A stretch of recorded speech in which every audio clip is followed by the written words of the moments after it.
Soyez les bienvenus dans l'émission « Je suis l'Éternel qui te guérit ». Nous allons aborder aujourd'hui un sujet formidable, les signes, prodiges et miracles aujourd'hui. Effectivement, la Bible nous déclare que Jésus-Christ est le même hier, aujourd'hui, éternellement. C'est pourquoi nous pouvons nous attendre à quelque chose d'extraordinaire. Pour nous, c'est extraordinaire, mais pour Dieu, c'est ordinaire. Y a-t-il quelque chose d'impossible à Dieu, nous dit la Bible? Y a-t-il quelque chose que Dieu ne peut pas faire? Tout est possible à celui qui croit. Ensemble, entrons dans cette chose extraordinaire des signes, prodiges, miracles, aujourd'hui, dans cette émission « Je suis l'Éternel qui te guérit ». On se retrouve tout de suite.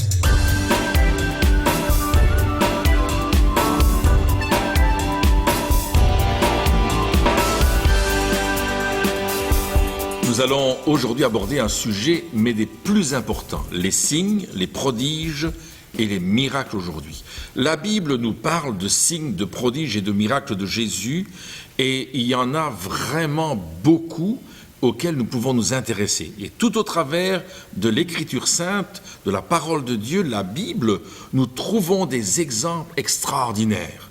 Dans l'Ancien Testament, on voit qu'à un certain moment, Dieu a arrêté le soleil pendant un temps suffisant pour que une bataille soit gagnée. On voit d'autres éléments extraordinaires que Dieu est en train de faire. Alors, tout au long de cette émission, vous allez voir des messages, vous allez entendre des chants, vous allez pouvoir participer à cela, des témoignages où des gens vont vous dire combien Dieu et comment Dieu avait transformer leur vie, guérir leur corps, changer leur situation d'une manière vraiment originale. Et les signes, les prodiges et les miracles sont vraiment d'actualité. Christine, parle-nous-en un peu. Bien, les signes, les prodiges et les miracles, c'est vrai que c'est encore pour nous aujourd'hui. Absolument. Parce que de la même manière, Dieu ne change pas et il continue Exact. à faire des choses qui nous dépassent, des choses qui nous étonnent. On ne s'y attend pas parfois. Ça, c'est vrai. Et puis, bon, il y a non seulement les miracles, les guérisons dont on a parlé, dont on parlera encore, mais parfois il y a des signes aussi qui sont un peu plus spéciaux encore et auxquels on ne s'attend pas du tout, qu'on trouve ça étonnant. J'ai entendu parler de personnes qui ont reçu de l'or dans la bouche, par exemple. Absolument. Est-ce que tu sais cela? Oui, je sais cela. J'étais dans une rencontre à Paris et nous étions plusieurs milliers là dans cette rencontre et tout d'un coup le prédicateur a dit, mais écoutez, dans notre église, on vit des miracles de l'or. Il y a des choses fantastiques qui se passent et plusieurs personnes ont des dents qui sont plombées. Waouh! Alors ça, c'était vraiment spécial parce que je me suis dit, mais des dents plombées. Et puis il a dit, on va essayer de prier. Et on va demander au Seigneur qu'il le fasse ici. Je raccourcis l'histoire pour que vous puissiez y entrer. Et puis il a demandé, mais qui est-ce qui a reçu quelque chose? Et puis Christine a regardé dans ma bouche, j'ai regardé dans la sienne, c'était très très amusant. On a bien ri. Amusé, et mais il n'y avait rien. Tous ceux qui étaient là, tous les Français qui étaient présents ont vraiment ri de bon cœur, mais on n'a jamais trouvé d'or dans notre bouche. Alors il a dit, quand même, vous les Européens, les Français, au moins croyez quelques secondes là. Et puis on a reprié, simplement dit, Seigneur, fais le miracle. Et lorsque Christine a regardé dans ma bouche, il y avait un poinçon d'or dans une de mes dents, il est toujours là d'ailleurs. Je l'ai montré à beaucoup de gens qui ont dit « Waouh, comment t'as fait ?» Et je dis « J'ai rien fait, mais c'est apparu. » Dans une réunion, pas plus tard qu'hier, eh bien, nous avons vu des paillettes d'or. Je me suis assis là, il y avait un prédicateur qui était là, qui parlait de choses très simples. Et puis on a commencé à avoir de l'or. On a prié pour les gens dans cette soirée et il y avait des paillettes d'or dans toutes les mains. Il y avait de l'huile dans les mains. On n'a pas apporté de paillettes pour mettre dans les mains, c'était là. Un signe. Le signe, nous ne nous accrochons pas au signe. Nous accrochons à Dieu. Le signe, c'est quelque chose qui nous montre une direction, qui nous invite à prendre conscience que Dieu est en train de faire quelque chose de grand. Oui. Et Jésus est en train de faire quelque chose de grand. Écoutez bien cette émission, parce qu'il va y avoir une révélation de ce que Dieu a fait. Je vous raconterai comment une dame de notre église est ressuscitée pendant un service. Je vous raconterai comment des gens ont vu leurs jambes se rallonger alors qu'on priait pour eux et qu'ils avaient vraiment 1 ou 2 centimètres de dénivellement. Je vous raconterai comment c'est possible de rentrer dans une réalité nouvelle des signes, des prodiges et des miracles. Ça va être tout de suite là et on va rentrer dans la parole de Dieu qui nous en parle, parce que ce n'est pas seulement notre expérience, c'est aussi fondé sur la parole de Dieu. Et Dieu est un Dieu surnaturel. Il est hors du naturel. Il nous fait rentrer dans une dimension où il nous invite chacun à ouvrir notre cœur au surnaturel de Dieu. C'est lorsque nous mettons notre foi dans ce Dieu grand et extraordinaire que nous pouvons voir les signes, les prodiges et les miracles. La foi vient de ce qu'on entend, et ce qu'on entend vient de la parole de Christ. Et cette parole de Christ va vous faire du bien, va vous aider à entrer dedans. Alors on va se retrouver tout de suite, après ces quelques intermèdes, dans cette rencontre et ce message de puissance, des signes, des prodiges et des miracles aujourd'hui pour vous dans cette émission.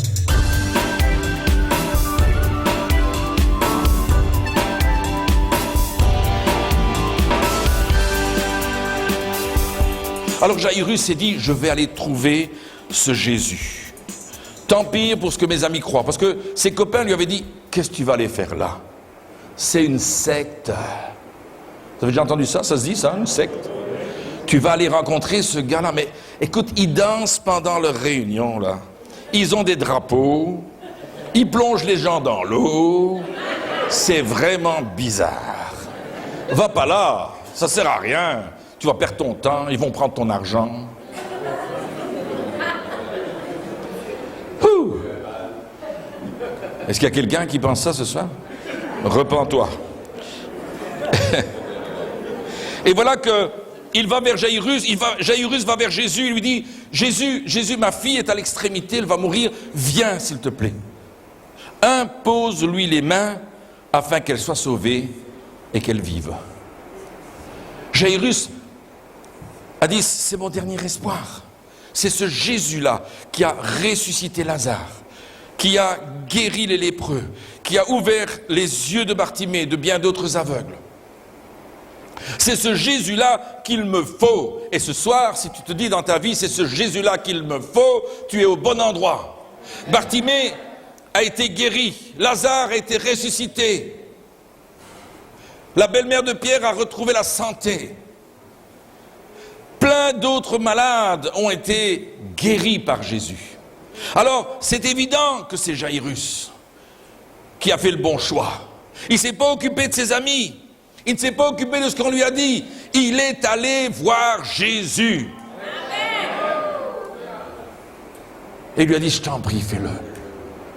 Lorsqu'on vient devant Jésus, on vient avec du respect. Mais on vient aussi avec de la fraternité. Parce que Jésus nous aime. Jésus t'aime. Est-ce que tu sais cela? Jésus n'a pas dit à Jaïrus, écoute, j'ai pas le temps. Je vais regarder mon agenda si j'ai quelques... Est-ce que j'ai une heure de libre aujourd'hui?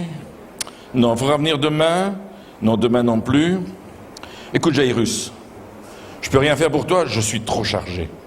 Je vais t'envoyer chez un autre... Va chez le pasteur Poulain, peut-être lui pourra t'aider. Ou chez le pasteur Peck, peut-être que lui pourra t'aider. Ou va voir le pasteur Kessy, peut-être. Voyez-vous, Jésus n'a pas fait cela. Il y a un chant que chante Johnny Cash, et il dit dans son chant, en substance, quand tu appelles un grand patron, il est toujours en réunion, etc. Mais Jésus, tu l'appelles quand tu veux, il te répond. Amen. Alléluia. Il est à l'autre bout du fil. Il est prêt à t'écouter, il veut te répondre. C'est la ligne rouge entre toi et Jésus. The hotline. Vous dites ça? Hotline. Woo! Alléluia.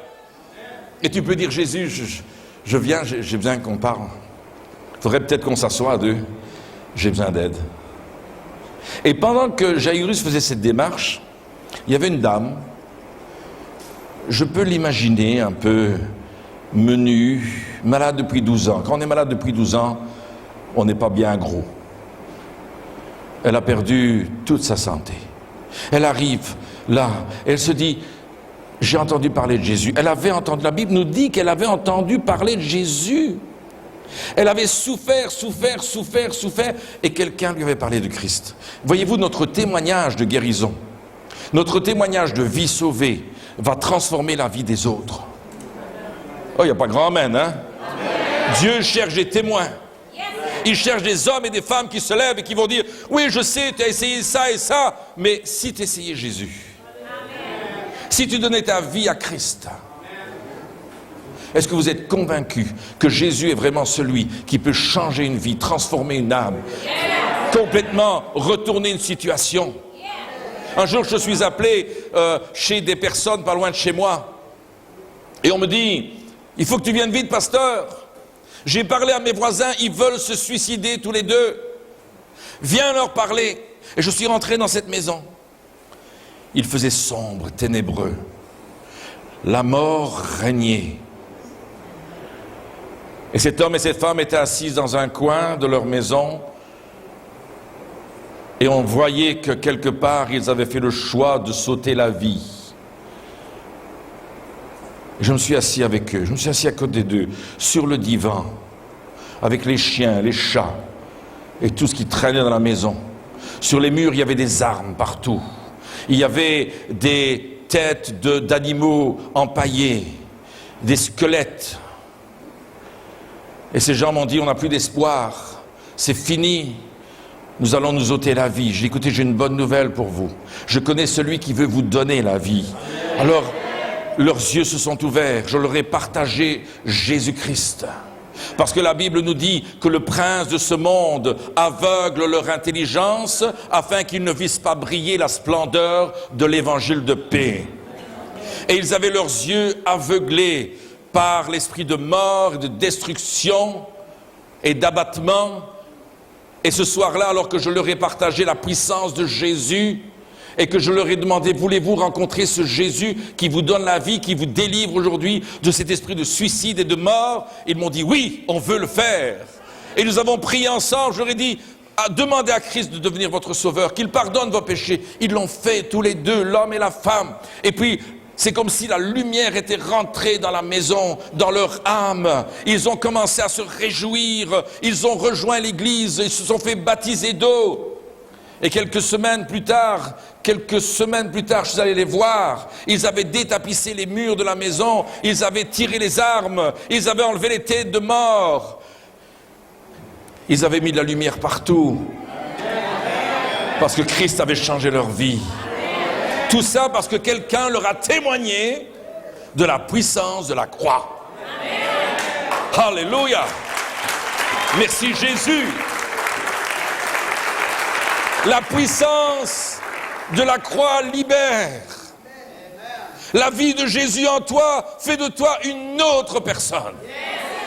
Alléluia. Avant, je marchais dans les ténèbres. Aujourd'hui, je vis dans la lumière. Et c'est le ciel sur la terre. Alléluia. Alors cette femme est arrivée derrière Jésus. Elle s'est dit, si au moins je pouvais toucher son vêtement, je serais guéri. Elle avait entendu que les gens touchant Jésus étaient guéris. Et on nous a dit tout à l'heure que l'important c'était de venir dans l'intimité de Christ, de venir nous blottir contre lui, de venir nous laisser aimer par ses bras d'amour, de venir le rencontrer. Écoutez mes amis, je ne suis pas en train de vous parler d'une religion ce soir. Nous n'avons rien à faire avec la religion. Mais je veux vous parler d'une relation avec Jésus. Une relation avec le vivant, avec le ressuscité. Une relation de vie, de paix, d'amour, de joie, d'abondance, de libération. Jesus.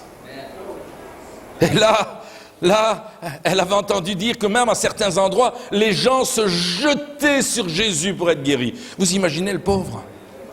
Je me souviens en Afrique, dans cette rencontre, le pasteur nous a dit, après la réunion, s'il vous plaît, nous allons chanter un chant et vous allez vite sortir. Alors je dis, pourquoi il fait ça? Mais j'ai vu pourquoi il faisait ça. Hein? Tout le monde venait pour la prière. Et quand je dis tout le monde, c'est tout le monde. Et ils vous touchent, ils veulent vous toucher. Enfin, on a pu toucher le prédicateur. Je me dis, Seigneur, au secours, il faut que je me sorte. Et avec ma femme, on s'est caché dans une voiture en disant, mais ça va devenir terrible. Ils vont nous écraser, on va mourir étouffés. Ils voulaient tellement toucher la présence de Dieu. La présence de Jésus. Savez-vous, frères et sœurs, vous qui êtes chrétiens engagés à suivre Jésus-Christ, que la présence de Christ est avec vous. Et que là où vous allez, vous portez la présence de Jésus. Là où vous allez, vous portez le témoignage du vivant et du ressuscité. Alléluia!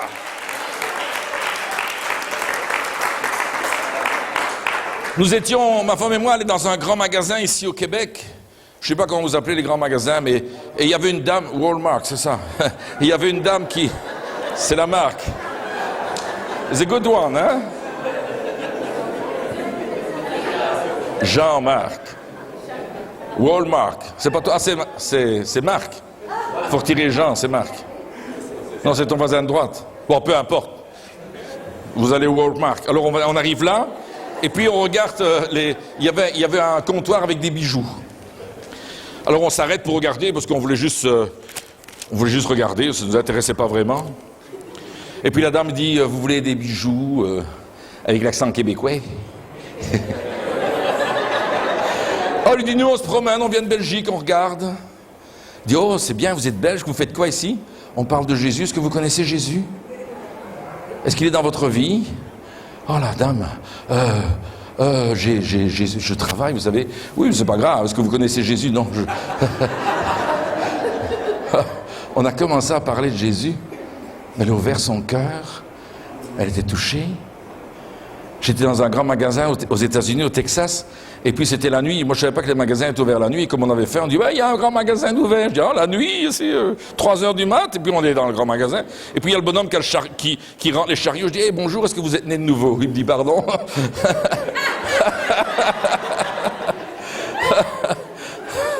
Alléluia. Le témoignage de Jésus t'accompagne. Le témoignage de Jésus est avec toi. Et cette femme est là. Et elle dit, je vais essayer de me faufiler là. Voyez-vous, il y a un point que Christine a soulevé, je pense, c'était tout à l'heure. Jairus, il est venu devant Jésus. Jésus, écoute, ma fille est à l'extrémité, s'il te plaît, viens. Et je l'imagine, c'est mis à genoux. Oh, s'il te plaît, Jésus, viens l'aider. Et Jésus a eu compassion de lui. La femme, elle est arrivée à pas de loup par derrière. Elle s'est faufilée entre les gens qui se serraient, qui ne voulaient pas la laisser passer, qui l'empêchaient même d'atteindre Jésus. C'est pas la première fois. Et là, elle dit, si je pouvais toucher juste son vêtement, je serais guéri, le bord de sa robe. Et voyez-vous, je pense que, permettez, je vais vous montrer, je pense qu'elle était en train de se faufiler pour toucher la robe de Jésus. Oh, si je pouvais toucher sa robe. Elle était déterminée. Il y avait dans son cœur une détermination pour atteindre celui qu'elle croyait qui allait le transformer. Ce soir, tu veux la guérison, il te faut la détermination. Ce soir, tu veux recevoir une bénédiction, il faut vouloir la bénédiction. Tu dois à un certain moment dire, je la veux, je le veux, je le veux, je le veux. Et je vais faire tout ce qu'il faut pour toucher Jésus.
Chaque jour, lui l'Éternel, ton Dieu d'amour, qui choisit de quitter son trône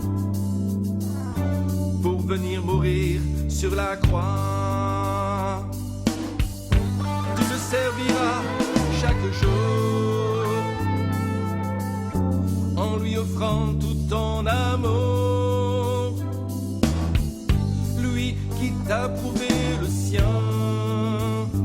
Si vous désirez en savoir davantage sur la vie de Jésus-Christ, Pasteur Pierre et Christine Beumier vous offrent tout à fait gratuitement ce livre intitulé « Mes premiers pas avec Christ ».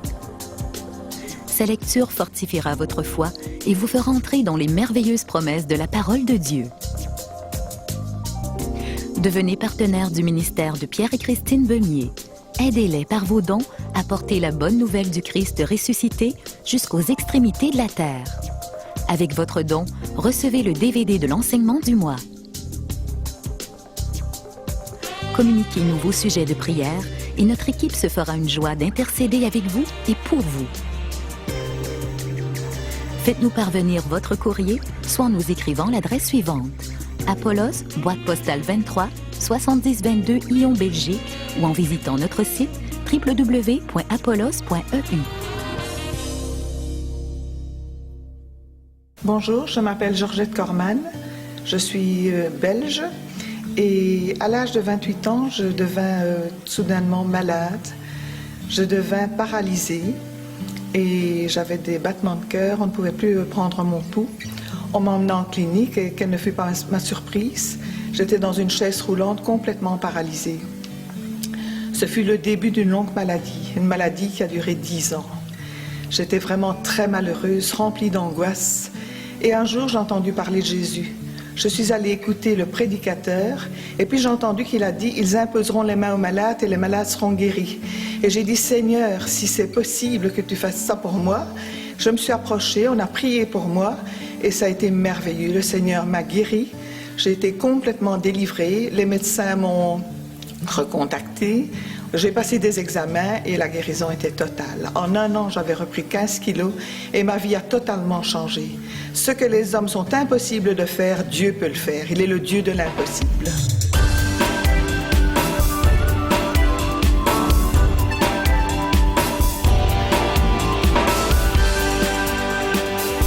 Nous allons aborder cet extraordinaire enseignement sur les signes, les prodiges et les miracles aujourd'hui. Mais pour pouvoir aborder aujourd'hui, il faut qu'on voie hier.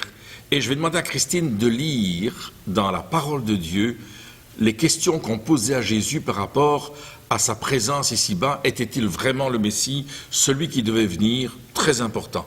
Mais avant d'aller plus loin, j'aimerais vous dire une chose. Vous allez voir une adresse apparaître. Sentez-vous libre de nous écrire, de nous faire part de votre témoignage, de vous faire part de ce que Dieu fait dans votre vie à travers ces émissions, parce que nous savons qu'il agit. Nous avons de nombreux témoignages de cela. Dieu agit à travers cette émission et il veut vous toucher personnellement. N'hésitez pas à nous rejoindre. Christine. Eh bien oui, dans l'évangile de Matthieu, au chapitre 11, nous lisons que Jean-Baptiste, qui avait entendu parler dans sa prison des œuvres du Christ, lui fit dire par ses disciples, « Es-tu celui qui doit venir ou devons-nous en attendre un autre ?» Et Jésus leur répondit, « Allez rapporter à Jean ce que vous entendez et ce que vous voyez. Les aveugles voient, les boiteux marchent, les lépreux sont purifiés, les sourds entendent, les morts ressuscitent, et la bonne nouvelle est annoncée aux pauvres. » Voilà tout un enseignement, une parole qui est donnée avec précision.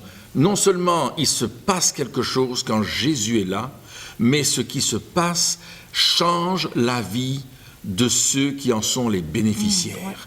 Et aujourd'hui, votre vie va être changée à travers cet enseignement sur les signes, les prodiges et les miracles.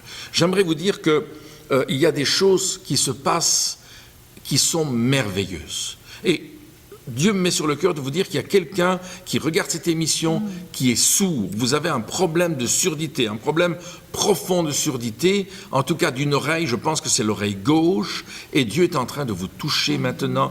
Il enlève cet esprit de surdité au nom de Jésus. Voyez-vous, au chapitre 11 de l'évangile de Jean, nous avons un récit, celui de la résurrection de Lazare. Lazare est mort depuis 3 jours et Jésus va rejoindre la famille à Béthanie.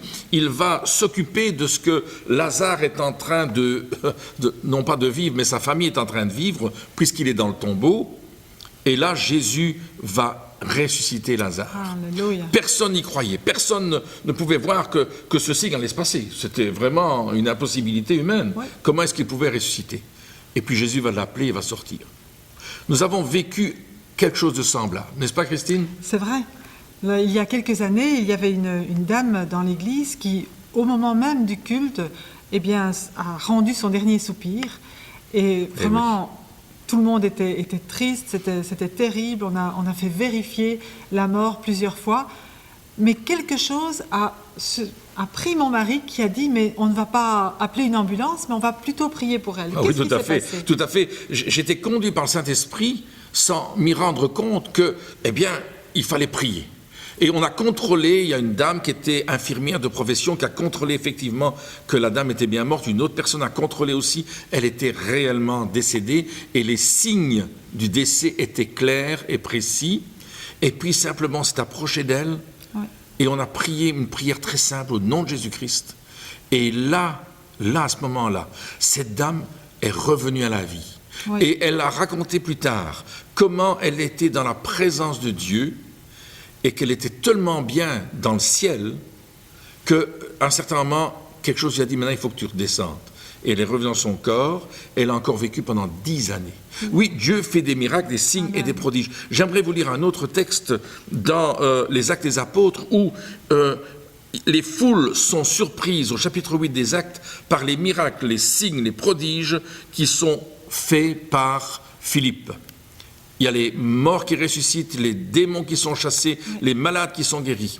Et Dieu le fait. On a vu une dame dernièrement qui avait des jambes beaucoup plus courtes.